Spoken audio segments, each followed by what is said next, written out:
என்னெல்லாம் leather gloves இருக்கு, welding gloves உண்டு, திரும்ப காட்டன் கிளவுஸ் உண்டு, ஸ்பாட் கிளவுஸ் உண்டு, ரிகருக்கு தனியாக உண்டு, எலக்ட்ரிக்கல் வேலைக்கு தனியாக உண்டு, கெமிக்கல் சம்பந்தமானதுக்கு தனித்தனி. இப்போ எல்லாத்தையும் நம்ம என்ன செய்ய முடியாது, பாக்கெட்ல போட்டுக்கிட்டு அங்க வேலையை பார்த்துக்கிட்டு நடக்க முடியாது. ஸோ அதுக்கு வேண்டி மட்டும்தான் இந்த ஹேண்ட் கிளவுஸ். எப்போ நீ ஒர்க் பண்ணுவியோ மற்ற நேரம் அது சும்மா இது பண்ணிக்கலாம். அடுத்த ஒரு வாட்டி நீ வந்து இப்போ ரிகிங் கிளவுஸ் இருக்குன்னா அந்த தூக்கி பறக்க வேலைகள் நடக்கும்போது மட்டும்தான் அந்த ரிகர் கிளவுஸ் தேவை, இல்லாத நேரம் தேவையில்லை.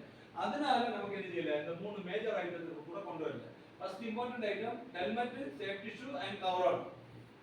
Okay, helmet, safety shoe, cover all. Then இதுல இருக்கக்கூடிய ரிமைனிங் ஐட்டம் எல்லாமே உங்களுக்கு அந்த வேலை பார்க்கும்போது ചെയ്യണം.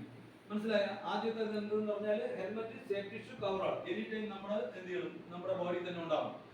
അടുത്ത് ഹാൻഡ് ഗ്ലൗസ് എങ്ങനെയാണെന്ന് പറഞ്ഞാൽ നമുക്ക് ജോലി ചെയ്യുമ്പോൾ മാത്രം. അത് കാരണം നമുക്ക് ഒരു 10 ടൈപ്പിൽ മുകളിലുണ്ട് ഹാൻഡ് ഗ്ലൗസ്.